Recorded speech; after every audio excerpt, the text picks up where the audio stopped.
El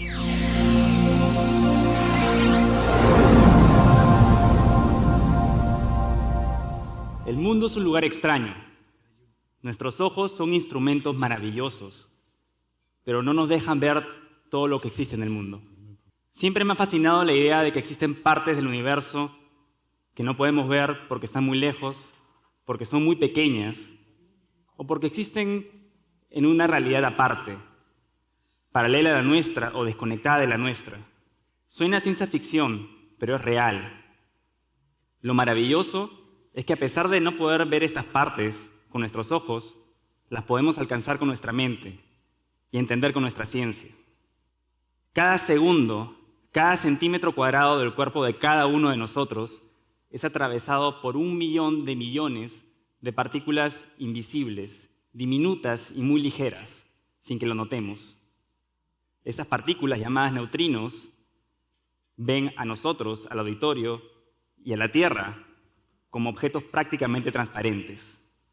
1.000.000 de millones o 1 billón es un número tan grande que desafía la imaginación. Es unas 15 veces el número de personas que actualmente habitan la Tierra. Es el número de neuronas en un cerebro humano promedio. Es el número de estrellas en nuestra galaxia, la Vía Láctea. Y es el número de galaxias en el universo conocido. 1 billón es un número tremendamente grande. Y este es el número de neutrinos que en solo un segundo atraviesa cada centímetro cuadrado de la superficie terrestre. Un neutrino es lo que en física llamamos una partícula elemental. Es decir, que no puede ser dividida en partículas más pequeñas. No tiene estructura. Los neutrinos no llevan carga eléctrica y debido a esto no es fácil atraparlos como podríamos hacerlo con un imán. Los neutrinos son extraordinariamente ligeros. De hecho, hasta hace poco pensábamos que su peso era exactamente 0. Hoy sabemos que no es 0, pero que son muy ligeros. De hecho, es tan difícil pesarlos que no sabemos exactamente cuán ligeros son. Lo único que sabemos es que deben ser unas 100 billones de veces más ligeros que una sola molécula de cafeína, que dicho sea de paso es el combustible de los físicos. Pero ¿de dónde vienen los neutrinos? La fuente más intensa y más cercana a nosotros es el Sol. Los mismos procesos que generan la luz solar generan una cantidad abundante de neutrinos constantemente. Los neutrinos son producidos cerca del centro solar, atraviesan cientos de miles de kilómetros desde el centro hasta la superficie, recorriendo gases a temperaturas y densidades altísimas sin siquiera notarlo. Una vez que emergen del Sol, viajan 150 millones de kilómetros hasta llegar a la Tierra. El viaje no los afecta. En la Tierra, la atraviesan y emergen del lado opuesto para continuar un viaje que los llevará hasta los confines del universo. A diferencia de la luz, los neutrinos son las partículas más antisociales que conocemos. La luz, cuando se encuentra con un obstáculo, es reflejada, es absorbida, o, como esta linterna, no atraviesa el objeto. Si esta linterna no fuera una linterna que emite luz, sino neutrinos, estos neutrinos atravesarían el piso del auditorio, continuarían atravesando el subsuelo, toda la Tierra y saldrían del otro lado. El número de neutrinos que atraviesa el cuerpo de cada uno de ustedes durante toda su vida será aproximadamente unas 10 veces el número de granos de arena en todas las playas de toda la Tierra. Aún así, los neutrinos son tan antisociales que solamente 1 o 2 de estos chocarán contra sus cuerpos. En realidad chocarán contra alguno de los átomos de sus cuerpos, pero no se preocupen, son totalmente inofensivos.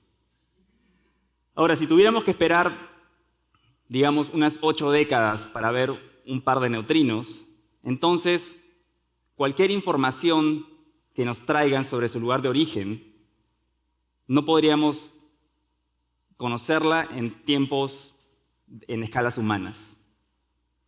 Una solución sería juntar a todos ustedes, unas 450 personas, en una habitación, encerrarlas durante unas cuantas décadas, olviden momentáneamente el problema con eso, y al término de este plazo, unos cuantos miles de neutrinos habrían interactuado con sus cuerpos. Con la tecnología correcta, estos choques podrían haber sido detectados. Ahora, unos cuantos miles de neutrinos es un número nada despreciable. El problema es que tendríamos que haber esperado décadas para poder verlos.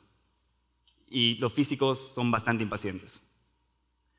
La solución es simplemente construir detectores más grandes.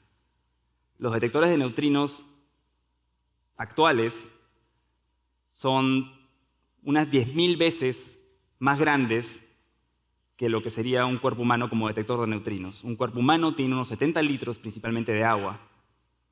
Un detector actual de neutrinos tiene aproximadamente 50.000 toneladas de agua. Imaginen un cilindro de 40 metros de largo, 40 metros de diámetro, lleno de 50.000 toneladas de agua. Sería bastante más grande que este auditorio. El interior de este tanque permanece en completa oscuridad. Las paredes internas están recubiertas de miles de sensores de luz exquisitamente sensibles como para detectar incluso los más tenues destellos de luz que ocurran dentro del agua. Los sensores de luz están permanentemente monitoreando los átomos del agua. Ocasionalmente, una de las partículas del agua se moverá rápidamente. Esta partícula es un electrón. Aparentemente se moverá sin haber sido golpeada previamente. En realidad, se moverá porque un átomo del agua habrá sido golpeado previamente por un neutrino. El electrón, al moverse rápidamente, creará un destello de luz breve, pero que puede ser detectado por los sensores en las paredes internas. Esencialmente, cada destello de luz detectado por los sensores corresponde a un neutrino que interactuó dentro del agua. Con estos detectores gigantes, podemos no esperar 8 décadas para ver 2 neutrinos, sino que podemos encontrar más o menos 15 neutrinos cada día viniendo del Sol. Suena poco, pero es un buen avance. Y nos permite hacer algo que no podíamos hacer antes, y es ver al Sol no con luz, sino con neutrinos. Esta es una foto del Sol en neutrinos. El centro es el disco solar.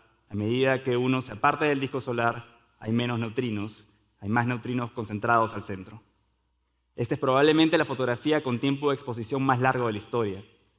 Se necesitaron unos 400 días para poder acumular una cantidad de neutrinos suficientemente grande como para poder crear esta imagen. Claramente detectar neutrinos es bastante difícil, pero rinde frutos, y les voy a mostrar cómo. Hasta hace no mucho no sabíamos cómo el Sol era capaz de mantenerse constantemente caliente. El Sol es la base de toda la vida en la Tierra, de la nuestra. De hecho, las primeras ideas de cómo el Sol se mantenía caliente pensaban que era a través de la combustión de carbón, la misma combustión de carbón que tenemos nosotros en las fogatas. Si hubiera sido así, el Sol no hubiera podido durar más de unos cuantos miles de años. Sin embargo, sabemos que el Sol y todo el resto de planetas del Sistema Solar han existido durante un tiempo muy superior, unos 4.600 millones de años.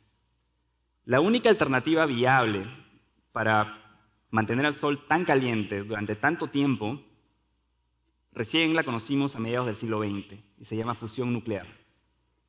En la fusión nuclear, 4 átomos de hidrógeno, que es el material o el elemento químico más abundante dentro del Sol, cerca del centro solar y a temperaturas de unos 16 millones de grados centígrados, se juntan o se funden para crear un átomo del elemento químico inmediatamente más pesado, helio. La fusión nuclear convierte materia en energía. 98% de esta energía es emitida en forma de luz y calor, que es la que vemos, pero 2% es emitida en forma de neutrinos, y es este 2% que da pie a la imagen que están viendo ahora. Esto ilustra uno de los resultados más profundos de la ciencia moderna, que para poder estudiar el cuerpo astronómico más grande y prominente, es necesario hacerlo a través de las cosas más pequeñas y elusivas, los neutrinos. En el universo, las escalas más pequeñas y las más grandes no están desconectadas. Para estudiar lo más grande, tenemos que hacerlo a través de lo más pequeño. Pero no todos los neutrinos vienen del Sol. Algunos vienen de nuestra propia tecnología, como en plantas nucleares, y nos permiten monitorear su funcionamiento. Otros neutrinos son generados en el interior de la Tierra por minerales radioactivos y nos permiten conocer la composición profunda de la Tierra que de otra manera no podríamos alcanzar. Otros neutrinos tienen un origen más dramático, en la muerte de estrellas, y nos revelan cómo, al morir, las estrellas devuelven al universo el material con el que se formarán nuevas estrellas, nuevos planetas y quizás vida. Otros neutrinos, los más extremos, vienen desde los lugares más distantes del universo. Vienen de tan lejos que no sabemos exactamente cómo son producidos ni dónde son producidos. Lo único que sabemos es que sea lo que sea que los producen, tienen que ser los eventos más violentos del universo. Mi trabajo como físico teórico es precisamente averiguar de dónde vienen estos neutrinos extremos y qué nos están diciendo sobre el espacio profundo.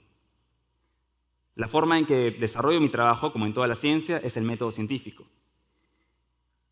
Observación, hipótesis, comprobación y repetición del ciclo hasta encontrar una explicación exitosa de la observación. En la práctica el proceso es mucho más caótico y menos lineal, pero a grandes rasgos esto describe la metodología. Ahora, ¿por qué finalmente estudiamos neutrinos? En última instancia, ¿por qué hacemos ciencia básica? Hay dos respuestas a esta pregunta. La primera y la más comúnmente empleada es que al hacer ciencia básica se induce invariablemente el desarrollo tecnológico y este lleva al desarrollo económico y a una mejor calidad de vida. Esto es totalmente cierto. Pero quiero hablarles sobre la segunda respuesta. La segunda respuesta apela a una vena fundamental y común a todos los seres humanos, y es la curiosidad. La mayoría de científicos en ciencias naturales no investigan con miras a llegar a un producto práctico. Investigan más bien para satisfacer una curiosidad indómita que los lleva a responder preguntas abiertas. De hecho, en el siglo XIX, cuando James Clerk Maxwell inventó la teoría del electromagnetismo, no tenía idea de que nuestra tecnología sería basada en electricidad. A inicios del siglo XX, cuando Marie Curie descubrió los primeros elementos radioactivos, no imaginaba las aplicaciones de la radioactividad en la industria y en la medicina. Cuando Albert Einstein desarrolló una descripción mejorada de la gravedad, no tenía idea de que necesitaríamos este conocimiento para poder construir los GPS que llevamos en nuestros teléfonos celulares. Cuando Carl David Anderson descubrió la primera antipartícula, el positrón, no sabía que décadas más tarde se usaría para poder tomar fotografías del interior del cuerpo humano. La ciencia básica está llena de estos ejemplos. La ciencia es una actividad ennoblecedora en sí misma, de la misma forma que lo son el arte y las humanidades. Es la respuesta a una pulsión fundamentalmente humana, la pulsión de averiguar, el impulso primate de saber cómo funcionan las cosas. Claude Lévi-Strauss, el padre de la antropología moderna, dijo: el científico no es aquel que da las respuestas correctas, es quien hace las preguntas correctas. Nuestra ciencia está en constante movimiento y transformación. Solo en el área de neutrinos hay muchas preguntas abiertas. La belleza de la ciencia es que tenemos una forma de contestarlas que nos mantiene honestos. Es siempre la naturaleza misma la que guía nuestro progreso y que evita que nos engañemos a nosotros mismos, lo cual es más fácil de hacer de lo que ustedes creen. Finalmente, el Perú, el mundo ha entendido que, el Perú en particular ha entendido que hacer ciencia tiene valor en sí mismo y ha iniciado un plan integral de apoyo al pregrado, al posgrado y en contacto con la industria, que está comenzando a rendir frutos de la misma manera que el apoyo a la educación escolar también está rindiendo frutos. En el futuro, con suerte, menos genios morirán sin saber sobre su magia.